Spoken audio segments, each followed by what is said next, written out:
de communication interne. Et enfin, tu me disais que tu étais diplômée effectivement d'un DESS en droit, concurrence, consommation et droit de la propriété industrielle. Donc, merci beaucoup, Ségolène, puisque tu vas nous parler de Believe, qui est la licorne Merci. française de l'industrie de la musique. Merci Anne-Cécile pour cette introduction. Ravie de pouvoir échanger avec toi et avec vous pour ce nouveau Bench Live. Je crois que tu voulais peut-être nous passer quelques éléments où tu voulais peut-être présenter Believe en... Ouais, ouais, Ouais. bah, je veux bien, ouais, effectivement.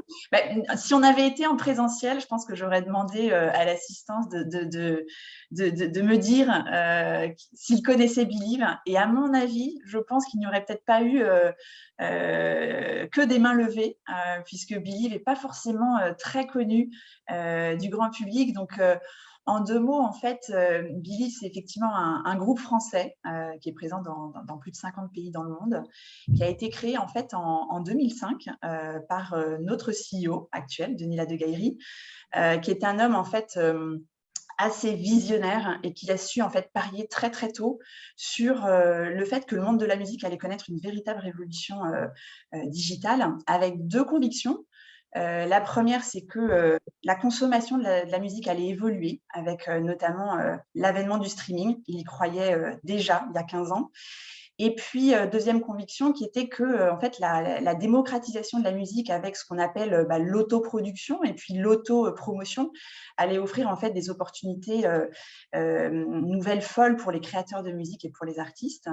Et effectivement, il ne s'est pas trompé, puisqu'aujourd'hui, le monde de la musique s'est effectivement totalement transformé, mettant quasiment le CD dans les cartons pour laisser place au streaming et aux réseaux sociaux comme mode de diffusion et de consommation. Et donc, en fait, en 2005, qui est l'année de création de Believe, Believe, en fait, s'est positionné très, très tôt sur ce qu'on appelle la distribution numérique des artistes. Et c'est en fait le cœur de métier de l'entreprise. Et en fait, Believe a évolué ensuite en remontant l'échelle de valeur pour pouvoir proposer toutes les solutions aux artistes et aux labels à toutes les étapes de leur carrière. Et donc aujourd'hui, en fait, Believe, c'est l'un des leaders mondiaux de la musique numérique, dont la mission est en fait de développer les artistes et les labels indépendants à toutes les étapes de leur carrière dans le monde digital. Donc, c'est vraiment ce qui fait la spécificité de Believe par rapport je dirais, aux autres acteurs du marché. On dit souvent qu'on est un label, une maison de production, la quatrième major, mais en fait, on est rien de tout ça. On a un modèle assez unique. On propose des solutions marketing, digitales et technologiques à tous les artistes, qu'ils soient débutants, émergents ou top artistes à travers le monde. Donc, on est une sorte de plateforme de développement d'artistes dans le monde digital. Et alors, pourquoi avoir communiqué il y a 2 ans? Parce qu'en fait, c'est à partir de, enfin, il me semble, et puis c'était notre conversation aussi, de se dire que effectivement, vous avez une grande notoriété dans votre écosystème, peu auprès, on va dire, du grand public. Et Ouais. alors, pourquoi avoir eu ce besoin de communiquer il y a 2 ans? Alors, en fait, comme tu le dis, Anne-Cécile, en fait, ce qui est assez surprenant, c'est que Believe a vécu pendant 15 ans sans département de la communication. Moi, je suis arrivée justement en janvier 2020 avec pour mission de structurer la communication du groupe. Le groupe, jusque-là, s'était plutôt débrouillé très bien sans département de la communication. Mais ce qui a nécessité justement la création de ce département, c'est que l'entreprise a démarré une période d'hypercroissance il y a à peu près 4 ans, avec un chiffre d'affaires qui dépassait les 36% par an entre 2018 et 2020. Et cette hypercroissance, elle a forcément nécessité à un moment donné une structuration à tous les étages de l'entreprise, y compris évidemment au niveau de la communication. Et puis, dans les objectifs de croissance du groupe, il y avait en ligne de mire une entrée en bourse qui forcément nécessitait la mise en place d'un service de communication qui vienne structurer la communication du groupe. Donc, je dirais qu'il y a 2 ans, moi, quand je suis arrivée, en fait, il y avait plusieurs enjeux. Premier enjeu, vraiment un enjeu de structuration et aussi d'éducation en interne, parce qu'en fait, l'entreprise, et à commencer par son dirigeant, avait, je dirais, traversé les années sans réelle stratégie de communication et s'en était très, très bien sorti jusque-là. Et il a fallu vraiment, je dirais, éduquer la direction à l'importance et le fonctionnement de la communication, avec tous les enjeux de pouvoir prouver la valeur ajoutée de la communication. Et ça a été un vrai défi. Évidemment, enjeu de structuration pour monter le service communication avec des enjeux notamment de former la bonne équipe qui soit très vite opérationnelle dans un contexte très, très compliqué, moi, je suis arrivée en janvier, 2 mois et demi après, on rentrait en confinement. Donc, d'un point de vue managérial, forcément, ça a été très challenging. Donc, cet enjeu de structuration et d'éducation, il s'est aussi accompagné d'un autre enjeu qui était évidemment, à ce moment-là, de se dire, il faut qu'on structure nos prises de parole pour pouvoir répondre aux objectifs à la fois de croissance du business, donc c'était avec la communication commerciale, mais aussi les objectifs à court terme de préparation justement de l'IPO. Donc, on a démarré tout un travail de prise de parole régulière, et j'y reviendrai peut-être tout à l'heure. Mais on a lancé à ce moment-là différents chantiers, en tout cas sur la première année du département de la communication. On partait d'une page blanche, donc forcément, il y avait tout à construire. Donc, on a commencé par revoir tous les fondamentaux de la marque Believe, la mission, les valeurs, le positionnement de l'entreprise, une nouvelle signature avec une nouvelle charte graphique. On a revu l'architecture de marque aussi entre la marque corporate, les marques commerciales. On a dû outiller l'interne avec, il n'y avait pas de communication interne, donc on a mis en place une digital workplace avec Loomaps, pour ceux qui connaissent certainement. On a mis en place des outils de communication pour les clients. On a structuré les prises de parole de nos dirigeants, à commencer par celle de notre CEO.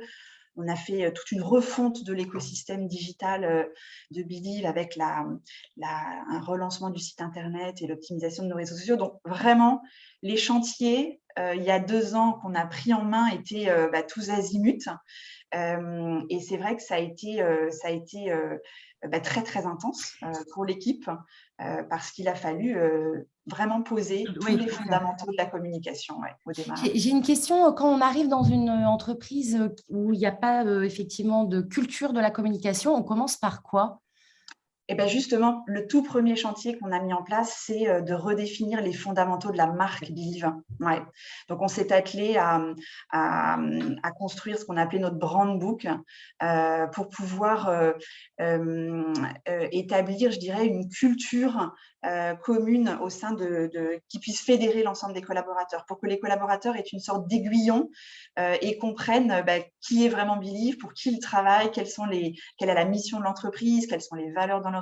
Donc, il y a eu un énorme travail de fait avec la direction et notamment de notre DRH pour redéfinir la mission, les valeurs, le positionnement de l'entreprise et partir de ce brand book pour diffuser, je dirais, la culture de l'entreprise en interne.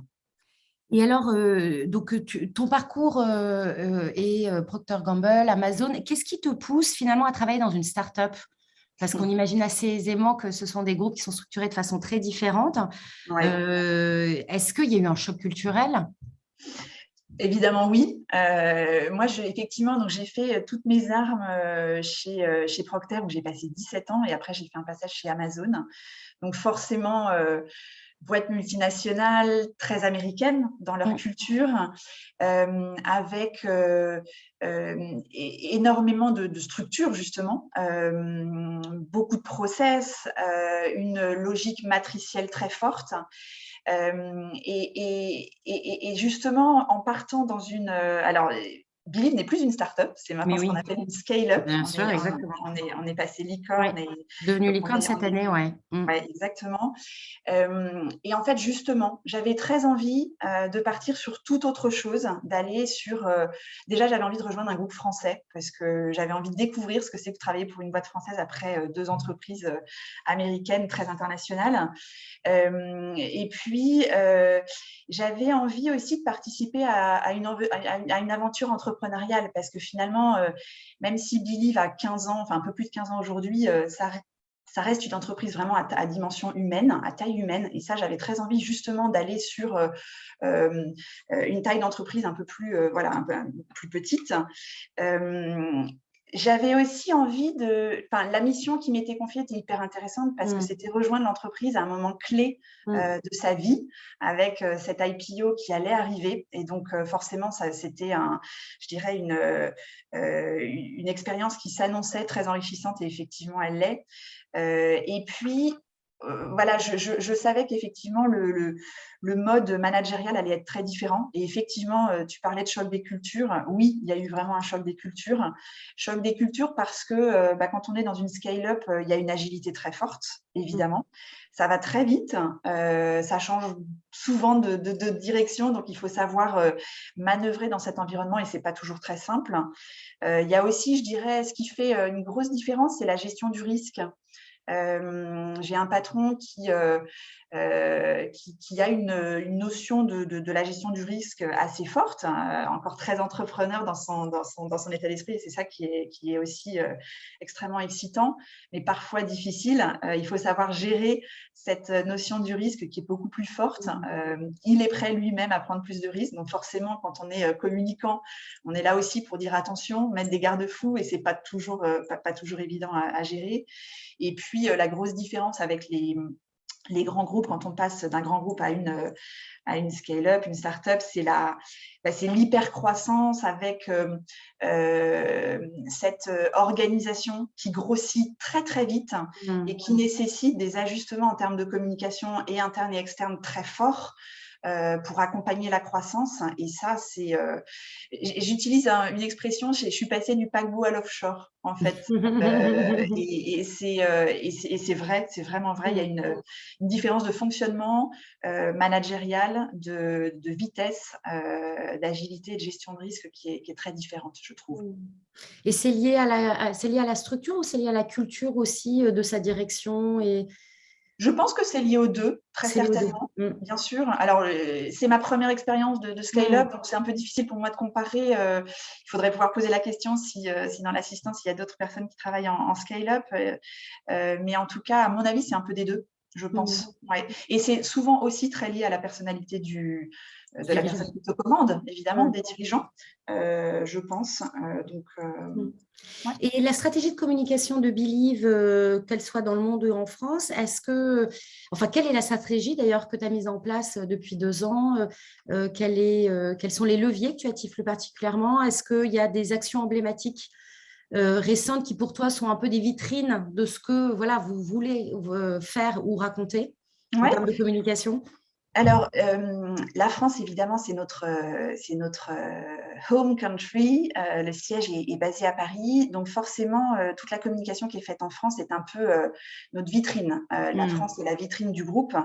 La France, c'est le vaisseau amiral de Believe. Et c'est vrai qu'on a une stratégie de croissance très forte en France. Vous l'avez peut-être vu dans l'actualité de ces dernières semaines. On a fait l'acquisition notamment de 2 labels, Play2 et Joe & Co, qui sont des très gros labels indépendants en France. Et ces acquisitions, elles font suite à d'autres acquisitions qu'on a faites ces dernières années, notamment 6 et 7, et tôt ou tard, les labels de Pascal Nègre et Vincent Frerbeau. On avait racheté Naïve et Musicas. Donc, on a une très grosse stratégie de croissance chez Believe qui doit forcément s'accompagner d'une stratégie de communication très forte. Et donc, je dirais que la visibilité qu'on donne à Believe en France, elle doit rayonner à l'international. Et notre objectif, évidemment, c'est de devenir leader sur tous les marchés où on est présent. On vient de finir l'année 2021 avec une performance assez historique en France où on devient, avec nos labels partenaires, 2e acteur du marché, ce qui est vraiment une performance dont on est très fiers. Et du coup, la stratégie de communication pour le groupe, je dirais qu'elle a un peu 3 volets. Elle a 3 volets. Le premier, c'est un volet commercial, en fait. On a une stratégie de communication commerciale très forte, avec évidemment ce besoin de retenir nos clients, qui sont les artistes et les labels, et de les attirer. Donc, on a mis en place une communication commerciale qui s'est beaucoup accélérée là, depuis 1 an, avec une volonté en fait, de montrer notre positionnement unique sur le marché vis-à-vis des artistes, et de montrer en fait toute la valeur ajoutée qu'on leur apporte à travers nos innovations marketing et puis la data qu'on met à leur disposition pour les conseiller et leur permettre de se développer. Donc, il y a un énorme enjeu de communication commerciale qui est très fort et qu'on est en train de structurer, qu'on est en train de développer. Après, évidemment, le deuxième axe de notre stratégie de communication, c'est pour répondre à un enjeu financier. On vient d'entrer en bourse. Donc forcément, construire la réputation et la notoriété de l'entreprise partout dans le monde où on est présent est super importante. Et on a besoin d'asseoir notre position de leader, d'attirer les investisseurs, de renforcer nos relations avec nos partenaires, que sont les plateformes de streaming et les réseaux sociaux, et puis d'attirer les partenaires d'innovation. Et pour ça, la communication corporate et la communication financière, elles sont essentielles. Et donc, depuis, je dirais maintenant un peu plus d'1 an, on a vraiment mis en place une communication corporate très forte et de plus en plus forte, avec le gros challenge qu'on a d'alimenter ce qu'on appelle notre news flow. Et ça, j'avoue que moi, c'est quelque chose aussi que je découvre en tant que, une patronne de la communication d'une scale-up dans la tech, où on doit vraiment avoir un news flow très, très, très régulier qui nécessite forcément une organisation efficace derrière pour pouvoir alimenter en news l'écosystème. Et ça demande énormément de travail. Et puis, je dirais, le dernier axe de notre stratégie de communication, c'est autour de notre marque employeur. Où, en fait, forcément, comme on est une entreprise qui croît très vite avec des besoins de recrutement très forts, notamment sur la tech, on a un besoin d'attirer les talents. Donc, il y a tout un travail qui est en train d'être mis en place pour pouvoir travailler notre marque employeur, pour attirer les talents, mais aussi pour les retenir. Parce que forcément, dans les scale-up, il y a du mouvement. Il faut pouvoir fidéliser nos collaborateurs, leur donner envie de rester. Et je pense qu'on en reparlera tout à l'heure de la marque employeur, mais c'est un gros enjeu aussi, la rétention des talents. Et puis, dans ce volet-là de la marque employeur, il y a la RSE, évidemment, qui est un volet très important sur lequel on va,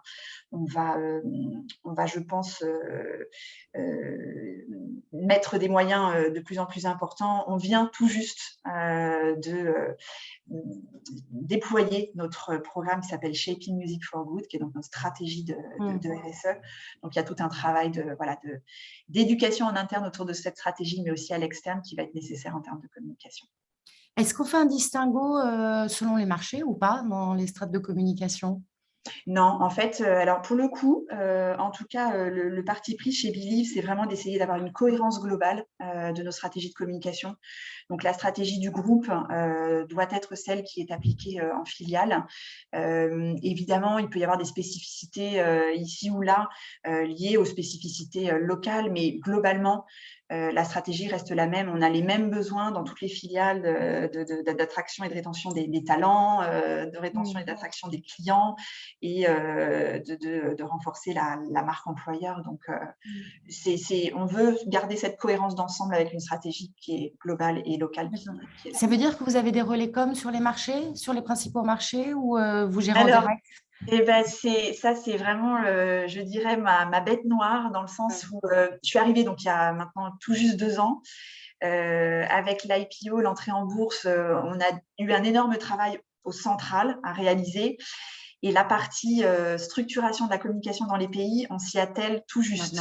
D'accord. C'est vrai que c'est pas simple, parce qu'il faut pouvoir effectivement à la fois convaincre la direction d'investir dans la communication dans les pays, et ça, c'est pas simple. Enfin, en tout cas, ça n'a pas été jusque-là, pour pouvoir montrer la valeur ajoutée de la communication. Et on sait que c'est toujours un enjeu compliqué.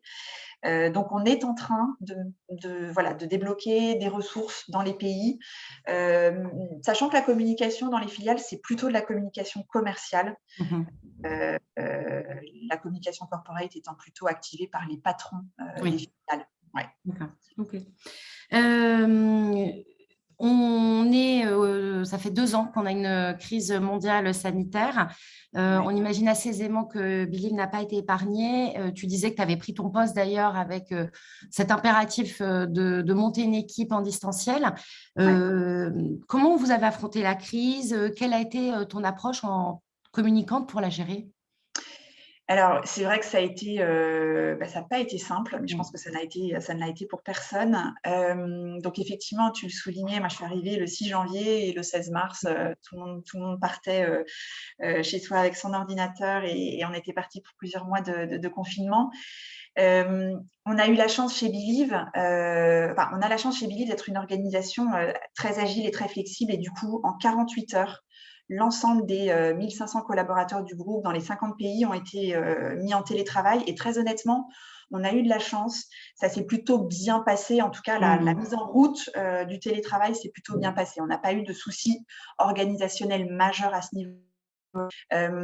La réaction immédiate, ça a été de dire il faut vraiment qu'on garde le lien à la fois avec nos collaborateurs et nos clients. Donc, on a mis en place, mais je pense que beaucoup d'entreprises l'ont fait, des outils de communication pour pouvoir garder ce lien. Donc, newsletter toutes les semaines avec nos collaborateurs, mise en place de réunions régulières d'équipe pour pouvoir s'assurer que les équipes allaient bien. Au niveau du management, comité de direction, idem, on a mis en place des comités de direction toutes les semaines pour prendre le pouls de l'organisation.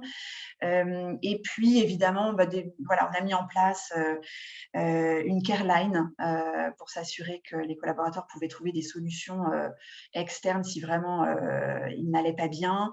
On a mis en place des cours de sport en distanciel, des mesures vraiment destinées à assurer le bien-être de nos collaborateurs qui était vraiment une priorité pour nous.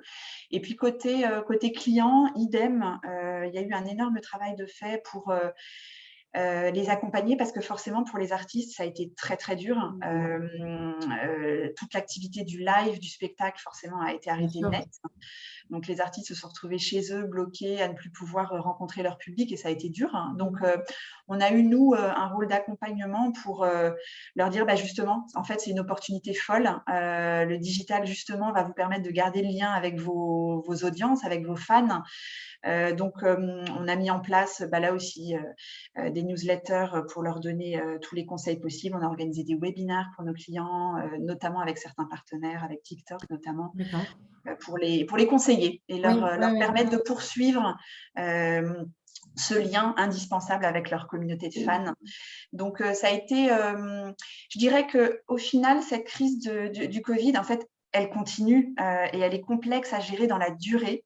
Je pense que le challenge le plus important, c'est d'arriver, en tout cas en interne, à garder l'engagement des équipes totales parce que forcément, les périodes de confinement, de télétravail qui vont, qui viennent, je pense que toutes les organisations font face à cette difficulté qui est de comment maintenir l'engagement des collaborateurs dans ce contexte-là. On sait que c'est vraiment très dur et je pense que c'est le défi le plus important des prochains mois si le contexte reste celui qu'il est. Et du coup, ça rejoint un peu un élément effectivement lié à la marque employeur, c'est quand on connaît une croissance comme celle que Believe a pu connaître, effectivement, et spécifiquement, tu le disais dans un contexte de crise sanitaire, comment vous vous armez pour effectivement travailler la marque employeur, ou en tout cas, qu'est-ce que vous identifiez comme étant des problèmes que qui probablement sont peu ou prou les mêmes, objectivement, quels que soient les secteurs, ou alors est-ce qu'au contraire, tu te dis que votre secteur en particulier connaît des enjeux, on va dire, ou des challenges à relever? Alors, en tout cas, pour parler de Believe, c'est vrai qu'on a un gros enjeu qui est lié au fait qu'on est une entreprise qui a grossi énormément là, sur les 2 dernières années. On a recruté quasiment plus de 500 personnes en 2 ans. Et donc, il y a ce challenge d'arriver à créer cette culture d'entreprise entre deux populations. Une population d'anciens believers qui sont là depuis très longtemps, depuis le début, qui ont un peu du mal à reconnaître le Believe qu'ils ont connu sur les premières années où ils étaient en petite équipe, en mode ultra agile de start-up. Et on est devenu, alors on n'est pas encore paquebot, on est offshore, mais quand même, on a beaucoup grossi. Et puis, l'autre population qui sont justement toute cette population très jeune qu'on vient d'accueillir, parce que globalement, la moyenne d'âge chez Believe est assez jeune. Et il faut réussir à créer cette mayonnaise entre ces deux populations et c'est pas toujours évident et ça l'est d'autant moins quand on est dans un contexte de télétravail où les équipes ne se rencontrent pas, ne travaillent qu'à distance et où les aspirations des collaborateurs de la jeune génération ont aussi changé par rapport aux générations un peu plus âgées. Donc, c'est vrai qu'il y a un vrai challenge de créer cette culture d'entreprise qui, chez nous, est en train de se construire. Donc, je pense que c'est tout le défi des startups et des scale-up quand elles grossissent très, très vite, c'est d'arriver à trouver ce lien fédérateur entre tous les collaborateurs. Et forcément, ça passe par justement beaucoup de communication, beaucoup d'événements, et c'est compliqué de le faire dans le contexte actuel. Donc, je ne vous cache pas qu'effectivement, pour nous, le challenge est immense et on se pose beaucoup de questions au niveau de la direction pour savoir comment faire. Je suis preneuse de toute idée et ravie d'échanger avec les participants à ce Bench Live sur leurs expériences de leur côté. Moi, on est évidemment en recherche des solutions miracles qui permettent de maintenir l'engagement et de poursuivre et de créer cette culture d'entreprise dans un monde très mouvant. Et donc, pour 2022, toi, tu te dis, vous souhaitez quoi en termes de communication, de réussite de communication pour Believe? Très bonne question. Alors, on a un enjeu très fort, et je l'ai dit tout à l'heure, c'est vis-à-vis de notre communauté des investisseurs. On vient d'entrer en bourse. Un parcours de bourse, ça peut être chaotique. Et c'est vrai qu'on a besoin, nous, d'éduquer tout notre écosystème, à commencer par celui des investisseurs. On a un business model assez complexe qui nécessite de l'explication et de l'éducation. Donc, 2022, ça va être pour nous une année clé pour poursuivre cette éducation, avec derrière cette nécessité de pouvoir continuer à renforcer la notoriété du groupe, notamment auprès du grand public, pour justement répondre à nos enjeux de recrutement qui sont très, très forts. Et notamment, sur 2022, on a un objectif très challenging sur le recrutement de profils tech. Et c'est vrai que la guerre des talents, elle est énorme sur ce terrain-là. Les boîtes de tech explosent aujourd'hui et du coup, on a affaire à un environnement concurrentiel très, très fort qui nécessite une stratégie de communication la plus efficace possible, et c'est pas simple. Donc 2022, ça va être aussi une année assez charnière, mais je dirais que sur les recrutements tech, pour nous, ça va être sur le long terme. C'est pas qu'en 2022, ça va être vraiment aussi sur le long terme. Ouais. Et puis enjeu sur la culture de l'entreprise. S'assurer qu'on arrive vraiment à fédérer nos collaborateurs en espérant qu'on arrive à retrouver un contexte un peu plus normal où on pourra organiser des événements présentiels. On a le droit de rêver, non? On a le droit de rêver, mais bien évidemment, en février, peut-être commence voilà, un nouveau chapitre un peu plus porteur d'espoir. Si tu avais un coup de cœur musical à partager avec nous, puisque tu es baigné dans la musique du matin au soir, on l'imagine assez facilement. Alors, en fait, Believe a un super chouette répertoire partout à travers le monde. Et c'est vrai que ce qui fait la spécificité de Believe, c'est qu'on est... on cherche à développer les artistes sur leur marché. On ne cherche pas forcément. L'objectif de Believe, c'est pas de trouver la star internationale de demain, c'est vraiment de trouver la star dans son pays. Donc, en fait, dans tous les pays, on a vraiment des artistes que moi j'adore. Novo Amor en Angleterre, Jeanne Haddad en France. Maintenant, moi, j'avais envie de vous parler d'un coup de cœur musical qui est un peu particulier. En fait, on a lancé là en tout début d'année une application qui s'appelle Cassiopeia, Alpha, qui est en fait une application qu'on a lancée avec 3 de nos partenaires, Deezer, Spotify et Apple Music, et qui permet de découvrir en fait sa playlist de l'année parmi tous les artistes de Believe. Donc, ce que je ferai, c'est que je mettrai dans le lien, dans le chat, le lien pour que vous puissiez vous connecter sur cette application. Et comme ça, vous pourrez découvrir tous les artistes de Believe. Et on a des belles pépites. Vous verrez. Ben, merci Ségane pour ce cadeau du coup de début d'année. Avec plaisir. Est-ce que peut-être que c'est le temps de répondre à des questions s'il y en avait parmi nos participants, que ce soit sur effectivement des enjeux de marque employeur, de communication financière, de communication externe, de structuration voilà, de la communication quand on arrive. Est-ce qu'il y a donc des questions parmi les participants? Alors, Ségolène a été hyper claire. Ou est-ce qu'il y a des partages d'expérience, effectivement, comme tu le disais, sur des retours d'expérience sur notamment les enjeux de marque employeur ou de créer du lien dans un contexte qu'on sait très compliqué? Alors, Jean-Baptiste Lalo te pose la question suivante. Quelle est la taille de l'équipe de communication et les fonctions? Alors, notre équipe de communication à Paris, en centrale, elle est composée, en fait, il y a 3 pôles. Un pôle de communication interne avec 2 personnes, un pôle de communication corporate, communication externe avec 3 personnes, et puis un pôle digital et branding qui est composé de 5 personnes. Donc ça, je dirais que c'est l'équipe centrale basée à Paris, à laquelle se rajoutent 2 personnes, une en charge de la communication commerciale et une en charge de la communication financière et des relations investisseurs, qui ne me reportent pas en direct. Ces 2 personnes, la communication commerciale et la communication investisseur, sont en dotted line avec moi. Moi, j'ai vraiment sous ma responsabilité la communication interne groupe, la communication corporate et puis la communication digitale et les sujets de branding au niveau du groupe. Ok, très clair. Une autre question, comment est-ce qu'on organise le onboarding des nouveaux collaborateurs? Alors, chez Believe, en fait, on a un programme d'onboarding qui est quand même qui est très bien fait, avec notamment une plateforme à laquelle se connectent les nouveaux embauchés avant même d'arriver, qui leur permet de comprendre quelles sont les étapes par lesquelles ils vont passer juste avant de rentrer chez Believe, au moment où ils rentrent chez Believe et après leur rentrée chez Believe. Donc, c'est un programme qui est cadencé avec des étapes à passer, une matinée d'intégration qui est proposée alors en présentiel ou en distanciel, mais avec le département des ressources humaines et la participation de certains membres du comité de direction qui viennent expliquer le fonctionnement de l'entreprise.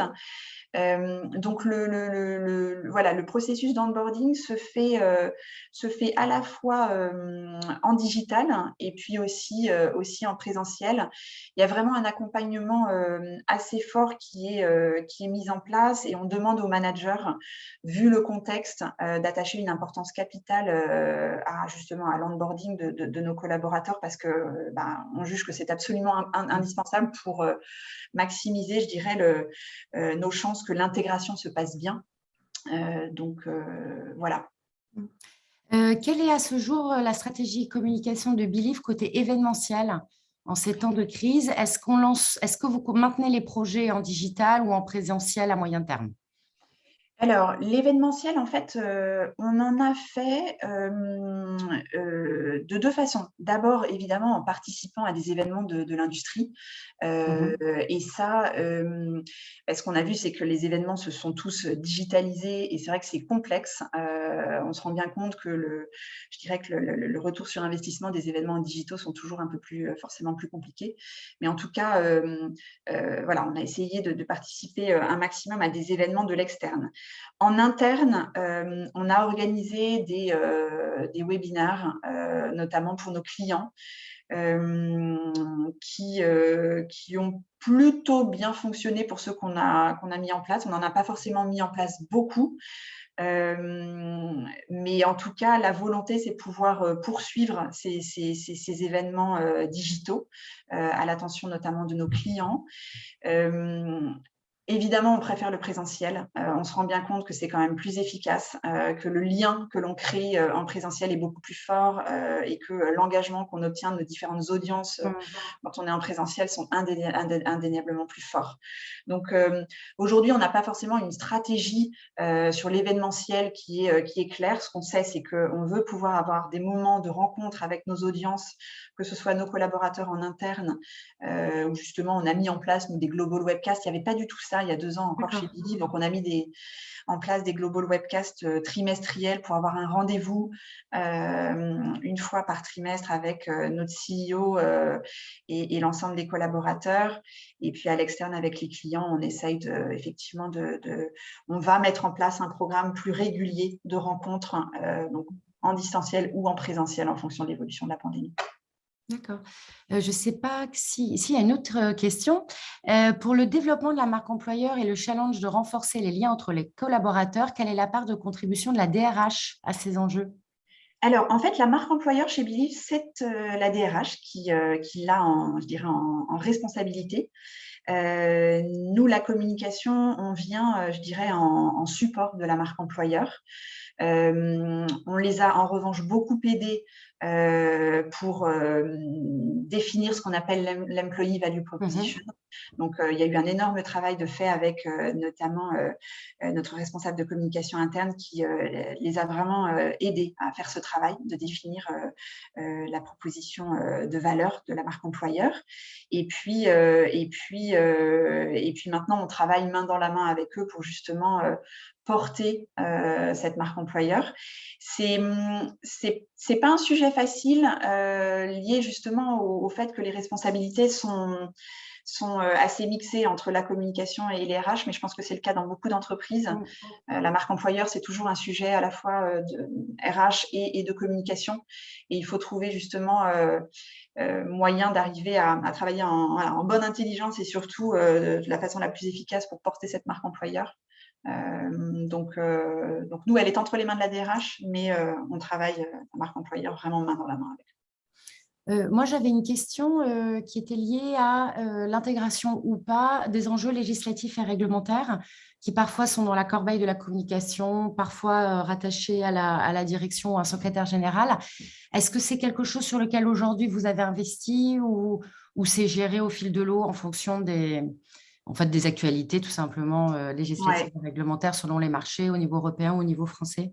Alors, sur ce sujet-là, aujourd'hui, on n'est pas du tout structuré. On n'a pas de responsable des affaires publiques aujourd'hui. C'est un sujet qui est entre les mains de notre CEO et les sujets réglementaires et législatifs sont surtout portés au niveau France, puisque c'est notre siège. Aujourd'hui, on est très, très actif au sein des associations professionnelles, via les associations professionnelles. Donc, on porte les sujets via les associations professionnelles. Je pense qu'au fur et à mesure que l'entreprise va grossir encore plus, on va forcément se structurer. Il y a eu tellement de chantiers à mener depuis 2 ans que forcément, on est obligé de prioriser. Bien sûr, de faire des choix. Exactement. On est obligé de faire des choix. Donc, ce sujet-là, il est évidemment hautement important et on a des sujets en cours sur lesquels on a des positions très arrêtées et qu'on veut porter effectivement auprès du gouvernement. On les porte aujourd'hui via nos associations professionnelles. À terme, je suis convaincue qu'on se structurera pour avoir une organisation permettant de gérer les affaires publiques. Et les relations de réputation auprès des key opinion leaders. Exactement. Est-ce qu'il y a une dernière question peut-être parmi nos participants? Je regarde entre le Q&A et le chat s'il y avait une question. Bon. Quelqu'un peut peut-être sinon lever la main et échanger en direct. Eh bien, écoute, je crois que les questions ont été posées. Balayées. Ouais. Voilà, exactement. Écoutez, merci infiniment, Ségolène, d'avoir accepté cette invitation et merci à tous nos participants d'avoir été au rendez-vous. C'était un plaisir. Merci beaucoup, Anne-Cécile, et merci. Pour l'organisation. Oui, Merci. merci. Mais avant de se quitter, je souhaitais vous partager justement l'agenda des événements Comment. Euh, ouais. On avait d'ailleurs aussi la vidéo à partager de Vive. Je ne sais pas si est-ce que c'est toujours les participants souhaitent toujours également voir la vidéo. On peut la passer pour clore la session, Allez. si vous voulez. Since 2005, our mission is to develop independent artists and labels in the digital world. We build transparent, respectful, and fair partnerships for artists and labels at each stage of their career and development. We support 850,000 artists across all music genres through our tech and digital expertise. As a single access point to more than 150 digital platforms and a preferred partner for the leading streaming actors, we help artists and labels develop in their local markets first and foremost. Our 1,500 data-driven and music experts are located over 50 countries to bring better and bespoke services to all artists and labels. We are so much more than a music tech company. We keep building new, innovative models and solutions. Together, let's shape the future of music.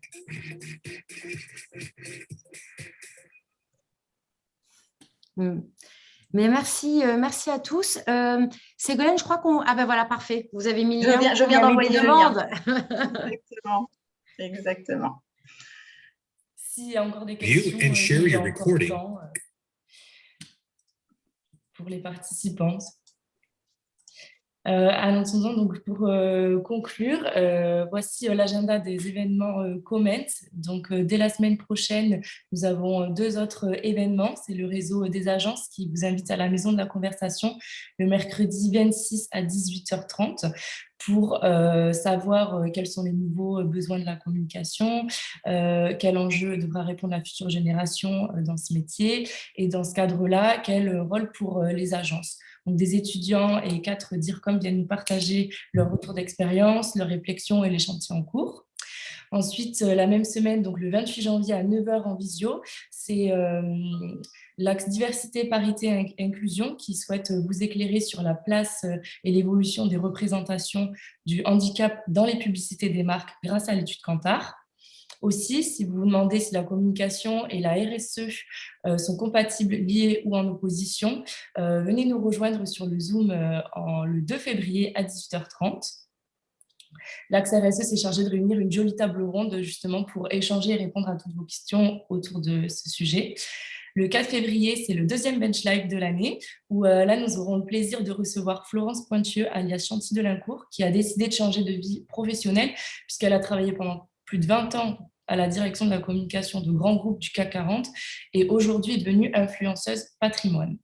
Et enfin, s'il y a des DIRCOM dans la salle, en pleine campagne présidentielle, on vous convie le 15 février à un dîner inspirant dans le 2e arrondissement de Paris avec Charles Hufnagel, directeur de la communication chez Carrefour et ancien conseiller en communication d'Édouard Philippe et Alain Juppé. Je vous remercie à tous et à toutes pour votre écoute, pour votre participation et toutes les questions que vous avez posées à Ségolène. Merci à Anne-Cécile et Ségolène pour ce beau partage d'expérience très intéressant. Et voilà, je vous souhaite une bonne journée, puis on espère à bientôt. Merci beaucoup. Très bonne journée. Merci à tous. Au revoir, bonne journée. Au revoir. Au revoir.